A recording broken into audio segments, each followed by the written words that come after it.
Let's get a bit more detail on this from retail expert Kate Hardcastle, who joins us on the programme from Leeds. Good morning to you. Thanks for being with us this morning. I know, you're listening into that. How concerned are you by that dip in shoppers that we saw on Boxing Day, which traditionally has been a big day for the high street? I think many of us remember the footage of seeing people with tents and sleeping bags outside major department stores, and that was broadcast around the world as the Boxing Day sales have started. It was almost a marker. And I think the macro events of retail, those big points in the calendar that we used to work for and towards, have very much changed now. Shopping, retail is very, very different. We've seen the huge shift online from consumers. It was on the rise anyway prior to COVID, but COVID has been the enabler of online channels.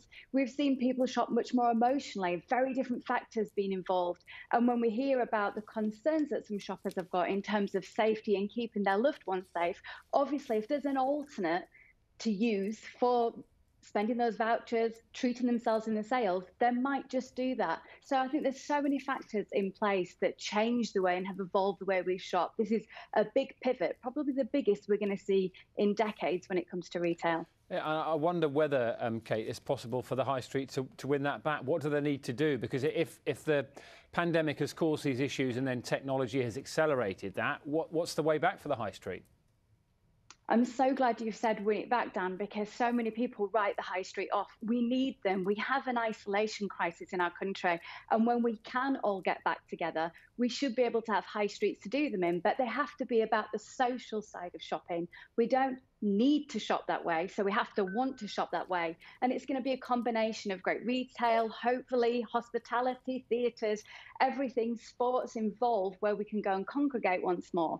Those high streets have needed investment for many years, and I'm sure today, like every other day, we'll hear from people who say, well, the parking's a challenge, accessibility is a challenge. So there's lots of factors we need to bring into that. Some high streets are in a more developed state than others, and more than anything, I think shoppers just don't want that carbon kind of replica of a same brands, same look and feel of towns and cities. They want identity to come to the front. So yes, there's still hope for our high street, but a lot of work to do in places. And what sort of changes do work? Because I remember we covered a programme, I think, in Altrincham last year, and we looked at how they'd transformed an old hall and made it far more sort of local produce, and people were attracted to that.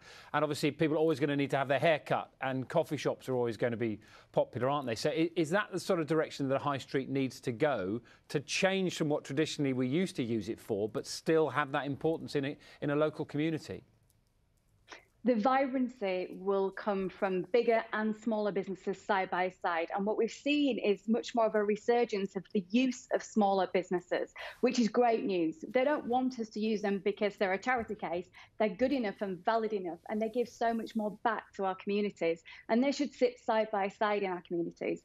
Definitely, we can't just hang our hat on retail as a solution for high streets. It's going to be the mix, like you said, of the haircuts, the barbers, the service industry, as well as those retail facilities. But more than ever, I think it's about identity. It's about place. People feeling that they can go into the town and city and have the things that they need there, relevant to their family, their way of life. And it should be accessible for all. We need them to be human high streets in the end of the day. Kate, thank you very much. Have you, by the way, have you been to the shops over Christmas or Boxing Day? Did you do it all online? I didn't go at all. I am trying to make sure I save my pennies. So there's a piece of retail advice, I guess. Buy when you need to. Appreciate your honesty, Kate. Thank you very much for that. Very